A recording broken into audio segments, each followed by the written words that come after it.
Result गुरु Aamir sir YouTube channel में आपका हार्दिक अभिनंदन है, स्वागत है। देखिए, जो लोग बीपीएससी टीआरई 3 की तैयारी कर रहे हैं या फिर सक्षमता परीक्षा की तैयारी कर रहे हैं या फिर आपका स्टेट की तैयारी कर रहे हैं, उन सभी के लोगों के लिए ये महत्वपूर्ण है, क्योंकि इसके अंतर्गत मैं आप लोगों को लेकर के आया हूँ भाषा और सामान्य अध्ययन, जो कि 70 क्वेश्चन होता है। ये 70 क्वेश्चन मैं आप लोगों को सॉल्व कराने वाला हूँ। इसके पहले 8 टेस्ट सीरीज करा दिया गया है, जो कि हमारे चैनल पे उपलब्ध है। इसे आप जाकर के देख सकते हैं। ये आपको एग्जाम में बहुत ही हेल्पफुल होने वाला है, इसलिए इसको आप जरूर देखें, समझें। अगर आप हमारे चैनल पर नए हैं तो इसे सब्सक्राइब जरूर कर लेंगे। आइए शुरू करता हूँ बिना विलंब किए हुए। लैंग्वेज और सामान्य अध्ययन मैं लेकर के आया हूँ। देखिए, यहाँ पर है इंग्लिश का 8 क्वेश्चन, उसके बाद हिंदी का 22 क्वेश्चन, ये 30 क्वेश्चन हो गया। उसके बाद 40 क्वेश्चन आपका जीएस का होगा, सामान्य अध्ययन का होगा। ये पहला क्वेश्चन शुरू करता हूँ। पहला क्वेश्चन है कि I got a dream job on dash 10th of मई। ये आपको बताना कि इसमें क्या होगा, ए एंड द, तो इसका आंसर हो जाएगा द। यहाँ पे हो जाएगा द। अगला देखिए क्वेश्चन 2 नंबर, correct fill in the blanks. Drink dash of water the plenty small sweet. तो क्या हो गया, प्लेंटी। प्लेंटी मतलब खूब सारा पानी पियो। ड्रिंक प्लेंटी ऑफ वाटर, खूब सारा पानी पियो, इसका मतलब हुआ। ठीक है, अगला देखिए, select the incorrectly spelled word, यानी जो इसमें गलत वर्ड स्पेलिंग लिखा हुआ है उसको इसमें से सिलेक्ट करना है। तो इसका हो जाएगा एल्यूमिनियम। देखिए, ई नहीं होता है, यहाँ पे यू होता है। यहाँ पे जहाँ ई दिया हुआ है यहाँ पे यू होता है, एल्यूमिनियम। बाकी मैन्युफैक्चरिंग ये सही है, फैक्ट्री सही है। अगला क्वेश्चन देखिए, अगला कि select the most appropriate option fill in the blanks. The little girl tried to dash the singer. इसमें क्या होगा, इम्प्ली, इमिटेट या लैंग्वेज। इसका जो आंसर होगा वो हो जाएगा इमिटेट, यानी कॉपी करना। इमिटेट मतलब कॉपी करना। एक छोटी बच्ची सिंगर का कॉपी कर रही है, तो इसलिए इसका क्या हो जाएगा, इसमें हो जाएगा इमिटेट। इमिटेट मतलब होता है कॉपी करना। एक छोटी बच्ची जो है, छोटी लड़की जो है, वो सिंगर का नकल कर रही है, कॉपी कर रही है। यहाँ पे देखिए क्या है, the money was divided dash of 4 sons. 4 बेटों के बीच में मनी का बंटवारा किया गया था। तो क्या होगा, बिटवीन होगा, अमंग होगा। इसमें आपको पता होना चाहिए कि ये हो जाएगा अमंग, क्योंकि जब भी 2 से अधिक के बीच में बंटवारा की बात होती है तो अमंग होता है, और जब 2 किसी चीज के बीच में बंटवारा हो तो बिटवीन होता है। 2 के बीच में बंटवारा होगा तो बिटवीन, 2 से अधिक के बीच में होगा तो अमंग होगा, इसलिए यहाँ पे 5 का आंसर हो जाएगा अमंग। अगला देखिए, छठा question, the sun rises early in the. Sun कहाँ से निकलता है, अर्ली इन द दम, सुबह में सनराइज कहाँ करता है, विंटर, समर या स्प्रिंग। तो यहाँ पे हो जाएगा आपका summer. The sun rises early in the summer. Summer का जो मौसम होता है वो समर में ही, ये एकदम सुबह में ही धूप निकल जाती है। बाकी विंटर में तो लेट से निकलता है। अगला देखिए, form a meaningful word by the adding the suffix hood. Suffix मतलब जो पहले लगता है, hood book, hood copy, sorry, suffix मतलब जो बाद में लगता है, जैसे book hood, copy hood, childhood. अब देखिए चाइल्डहुड आ जा रहा है आपको, तो इसका आंसर हो जाएगा चाइल्डहुड, यानी बचपना।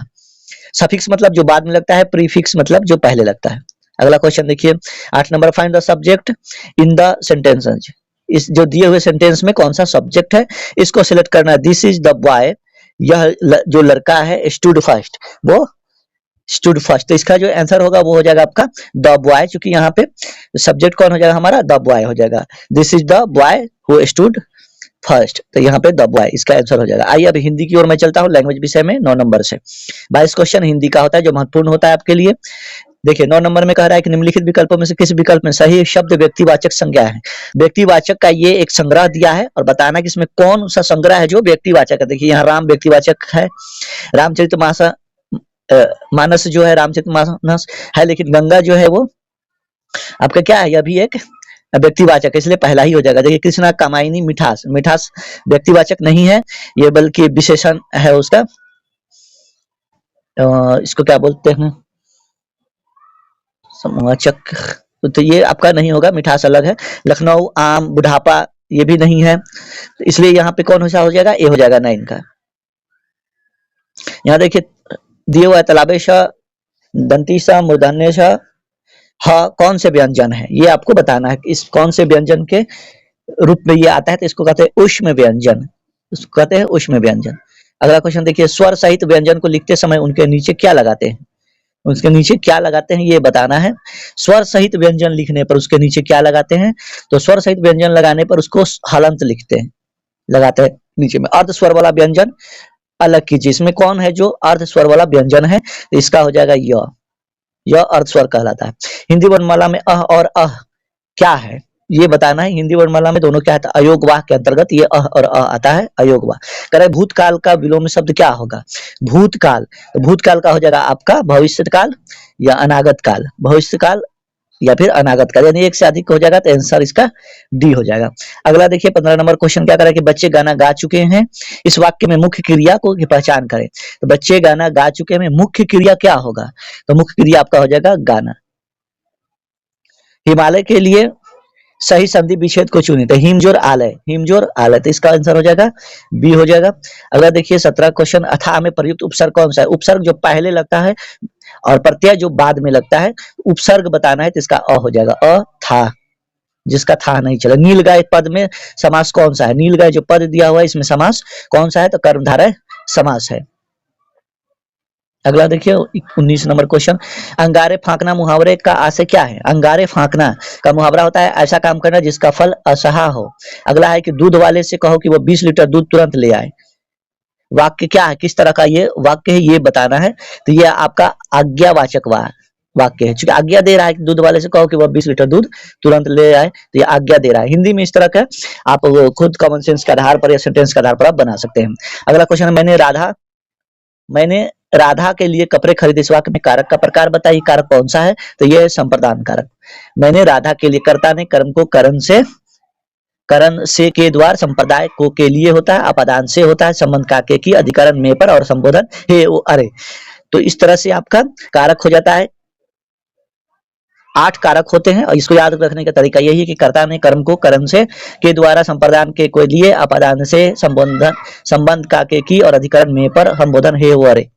चलिए आइए देखिए अगला देखते हैं। 22 नंबर क्वेश्चन कह रहा है कि वर्णों के क्रम को डैश कहते हैं, वर्णों के क्रम को वर्णमाला कहते हैं। अगला क्वेश्चन देखिए, रिक्त स्थानों की पूर्ति करना है, अस्मिता की तलाश में भटकती हुई महिला जैसे डैश के चक्रव्यूह में फंस गई है, किसके चक्रव्यूह में, तो नियति के चक्रव्यूह में फंस गई है। अगला क्वेश्चन देखिए 24, निम्नलिखित वाक्य त्रुटिपूर्ण अथवा त्रुटिहीन है, त्रुटिपूर्ण अंश का चयन कीजिए। यदि वाक्य त्रुटिहीन हो तो डी उत्तर दीजिए, मेरा भाई जिसका शादी कल है, घर गया, कोई त्रुटि नहीं। इनमें कौन होगा, मेरा भाई जिसका शादी कल है, घर गया, कोई त्रुटि नहीं। इसका आंसर क्या होगा ये बताना है। तो 24 का हो जाएगा बी, आपका बी हो जाएगा, जिसका शादी कल है। यहाँ होना चाहिए जिसकी शादी कल है, जिसका नहीं जिसकी। सही वर्तनी वाले शब्द का चयन करें, कौन सा होगा, तो सही वर्तनी वाले शब्द हो जाएंगे आपका अविलंब। अगला है कि यहाँ पे गद्यांश दिए हुआ है, इसके आधार पर बनाना है। हल चलाने वाले, देखिए यहाँ पे दिया कि हल चलाने वाले, भेड़े चराने वाले राज स्वभाव के ही साधु होते हैं। इस तरह से है, कल हल चलाने वाले अपने शरीर का हवन किया करते हैं, खेत उनकी हवनशाला है, उनका हवन कुंड की ज्वाला, कारण ज्वल ये डालियां की जाती है। इसको मैं आपको स्क्रॉल कर देता हूँ धीरे धीरे, आप इसको देख लेंगे और आप कोशिश करेंगे बनाने का। मैं आपको इसका आंसर बता रहा हूँ, डायरेक्ट आप देख लेंगे, यहाँ पर है, या वीडियो पॉज करके भी आप उसको गद्यांश जो दिया हुआ है उसको पढ़ सकते हैं। आइए 26 का आंसर हो जाएगा आपका बी, अपने शरीर का हवन किया करते हैं। हल चलाने वाले किसान अपने शरीर का हवन किया करते हैं, अभी आप पढ़ के मैं सुनाया हूँ। 27 नंबर के प्रत्येक पत्ते फूल और फल में बिखर रहा है, इसका आंसर हो जाएगा किसान का सारा जीवन, किसान का सारा जीवन। अगला है कि भारतीय किसान को कोई सरोकार नहीं होता है, किस चीज से सरोकार नहीं होता है, तो मंदिर मस्जिद गिरजाघर से, वो अपने खेती किसानी में लगे रहते हैं। अगला क्वेश्चन है कि दिए गए शब्द के प्रवाची शब्द का चयन करें। विश्व, विश्व का तो इसमें भूमि होगा नहीं, धरती है नहीं, पताल है नहीं, तो भूमि इसमें कुछ भी नहीं होगा। विश्व का दुनिया हो सकता है जो कि नहीं दिया हुआ है। आइए 30 नंबर क्वेश्चन देखते हैं। सही वर्तनी वाले शब्दों का चयन करें, तो इसका सही वर्तनी वाला शब्द हो जाएगा विक्रेता, विक्रेता। बाकी ये विक्रेता गलत है, ये भी गलत है, सही है आपका ऑप्शन बी। आइए अब सामान्य अध्ययन 31 का, यहाँ पे देखिए वैल्यू दिया हुआ है, cos 45 का वैल्यू 1/√2 होता है।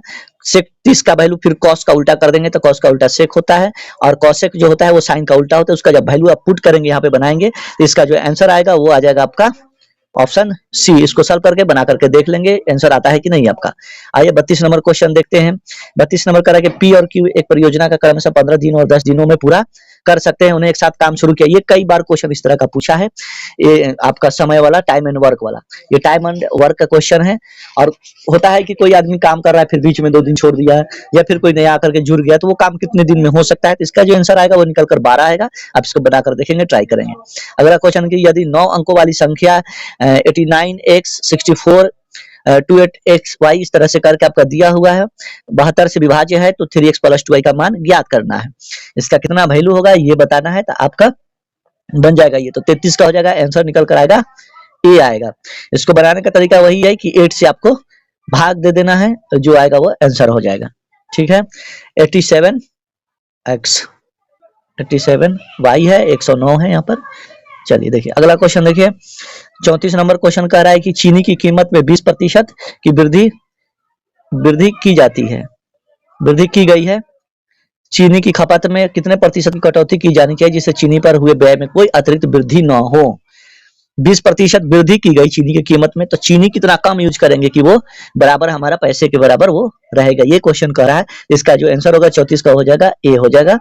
इसको बना करके देख लेंगे। इसको करना क्या है कि 20/120 कर देना है, गुने में 100 कर देना है, सॉल्व कर लेंगे, इसका आंसर आ जाएगा। अगला क्वेश्चन देखिए, 35 नंबर दिया है, निम्नलिखित तालिका के महाविद्यालय के विभिन्न संकायों में दाखिल हुए छात्रों की संख्या दर्शाती है। यहाँ पे आपका क्वेश्चन है कि ये संकाय में अध्ययन करने वाले छात्रों का प्रतिशत कितना होगा विज्ञान को छोड़कर। विज्ञान को छोड़कर तो विज्ञान देख लीजिए, विज्ञान यहाँ पे कितना है 32 और 18 है, ये हो जाएगा आपका 50। 50 को छोड़ करके कितना बच गया, तो ये आपका बताना था कितना का 35 नंबर क्वेश्चन का। तो इसका आंसर हो जाएगा ए 80%। यहाँ पे परसेंटेज नहीं दिया हुआ है, यहाँ पे संख्या दिया हुआ है, तो इसलिए 80% हो जाएगा। सबको जोड़कर निकाल लीजिएगा, सबको जोड़ देना है, 100 से गुना कर देना है। अगला देखिए 36 नंबर क्वेश्चन कह रहा है a q plus b q equal to इतना दिया हुआ है, प्लस बी इतना दिया हुआ है, तो प्लस बी का होल स्क्वायर माइनस 3ab का मान ज्ञात करना है। ये आपको बना करके बताना है। ए प्लस बी का वैल्यू दे दिया हुआ है यहाँ पर, तो इसका जो आंसर निकल कर आएगा 36 का, वो हो जाएगा आपका ऑप्शन सी 36 हो जाएगा। अगला देखिए 37 नंबर, यदि किसी समबाहु का प्रत्येक अंतः कोण 135 डिग्री है तो उस बहुभुज के विकर्णों की ज्ञात करना है। तो इसका जो आंसर आएगा 37 का, वो हो जाएगा आपका 20। अगला क्वेश्चन देखिए 38 नंबर, बिहार में सर्वाधिक चाय का उत्पादन किस जिले में होता है। ये होता है आपका किशनगंज में। किशनगंज में सबसे ज्यादा चाय की खेती होती है बिहार में। 38 हो गया। 39 नंबर देखिए, किस शासक ने अपने सिक्कों पर बुद्ध को अंकित किया है। बुद्ध को अंकित करने वाले शासक का नाम बताना है, तो वो थे कनिष्क। अगला देखिए 40 नंबर क्वेश्चन कि बुद्ध किसके समय में महायान एवं हीनयान नामक 2 शाखाओं में विभाजित हो गया था। किसके समय में बौद्ध धर्म, तो ये हो गया था आपका कनिष्क के ही समय में। अगला क्वेश्चन देखिए 41 नंबर कह रहा है कि बिहार की कौन सी नदी कैमूर के पठार के छोटा नागपुर के पठार से अलग करती है, तो ये आपका करती है सोन नदी अलग करती है। अगला क्वेश्चन देखिए 42 नंबर देखिए, क्वेश्चन कराएगी 12वां विश्व हिंदी सम्मेलन 2023 कहाँ आयोजित हुआ है। ये अच्छा क्वेश्चन है, तो फिजी में हुआ था 12वां विश्व हिंदी सम्मेलन। सितंबर 2023 में किस भारतीय वैज्ञानिकों को क्षेत्रीय अनुसंधान और अनुप्रयोग के लिए नॉर्मल ई बेडलॉग पुरस्कार 2023 प्रदान किया गया है। 43 का आंसर हो जाएगा ए डॉक्टर स्वाति नायक को। अगला क्वेश्चन कि खेलो इंडिया यूनिवर्सिटी गेम 2023 का आयोजन कहाँ हुआ है, तो ये हुआ है आपका उत्तर प्रदेश में। खेलो इंडिया। अल्फा बीटा एवं गामा किरणों की वेगों का सही क्रम बताना है। अल्फा बीटा गामा के वेगों का सही क्रम क्या होता है, ये आपको बताना है। तो इसका आंसर हो जाएगा option C, gamma greater than beta greater than alpha. अगला, किसी वस्तु पर किया गया कार्य निम्न में से किस पर निर्भर नहीं करता है, तो ये आपका आंसर हो जाएगा बी, वस्तु के द्रव्यमान पर। आइए 47 नंबर देखते हैं, निम्नलिखित में से किस आम्ल के एकत्रित होने से मांसपेशियों में थकान होती है, तो ये आपका आंसर हो जाएगा लैक्टिक अम्ल। लैक्टिक अम्ल अगर आपके शरीर में जमा हो रहा है तो उससे थकान महसूस होगी। अगला है कि मेंडल ने मटर पर किए अपने प्रयोगों के लिए निम्न में से कौन से लक्षण का चयन नहीं किया था, तो ये हो जाएगा आपका ऑप्शन बी, फूल की स्थिति। अगर देखते हैं 49 का, एक उपकरण है जिसके द्वारा एक ही वस्तु को 2 अलग अलग तस्वीरों को एक साथ देखा जा सकता है, इसे क्या कहते हैं, तो 49 का आंसर हो जाएगा आपका ए, स्टोरियोस्कोप। अगर देखिए 50 दिए गए वेग समय ग्राफ में त्वरण मंद ज्ञात करें। त्वरण मंद यहाँ पे 90 दिया हुआ है, यहाँ पे 6 सेकंड, यहाँ पे 15 सेकंड समय दिया हुआ है, यहाँ मीटर पर सेकंड दिया हुआ है। तो इसका आंसर क्या होगा ये बताना है, तो 50 का आंसर हो जाएगा बी, 15 मीटर पर सेकंड स्क्वायर, 10 मीटर पर सेकंड स्क्वायर। आइए 51 नंबर क्वेश्चन देखते हैं, निम्नलिखित में से कौन सा उपकरण विद्युत प्रवाह के तापन प्रवाह पर आधारित नहीं होता है, तो ये हो जाएगा आंसर आपका माइक्रोवेव। अगला क्वेश्चन देखिए 52 का, बंदी जीवन किसकी कृति है। बंदी जीवन किनकी कृति है, तो ये सचिंद्रनाथ सान्याल की, सचिंद्रनाथ सान्याल। अगला क्वेश्चन देखिए 53 नंबर की, झंडा समिति के अध्यक्ष कौन थे, ये अच्छा क्वेश्चन है।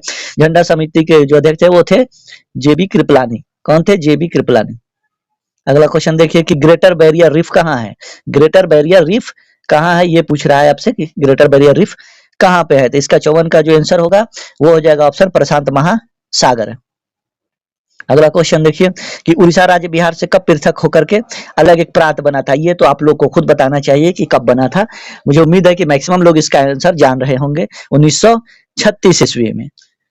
और बंगाल से बिहार कब हुआ था? 1912 ईस्वी में, याद रखिएगा। 1912 में और उड़ीसा से 1936 ईस्वी में। धौलावीरा नामक हड़प्पा सभ्यता नगर कहाँ स्थित है? धौलावीरा, तो ये आपका आंसर हो जाएगा कच्छ में। कच्छ में ये अवस्थित है। दूसरा भारत का सबसे बड़ा भारतीय नगर माना जाता है। अगला देखिए 57 क्वेश्चन करा कि जनगण मन कब और कहां सर्वप्रथम गाया गया था? जनगण मन कब और कहां सर्वप्रथम गाया गया था? तो ये गाया गया था 1911 ईस्वी में गाया गया था। कहाँ? कलकत्ता में। देखिए कंफ्यूज करने के लिए आपको दे दिया है दिल्ली। आप देखेंगे 1911 आप मार देंगे टिक, लेकिन 1911 में गाया गया था। लेकिन कहाँ के अधिवेशन में? कलकत्ता के अधिवेशन में, जो कि यहाँ पे दिल्ली का अधिवेशन दिया हुआ है, जो कि गलत है। आइए 58 देखते हैं। कह रहा है कि संघ के कार्यकारियों का संवैधानिक प्रमुख कौन बना है?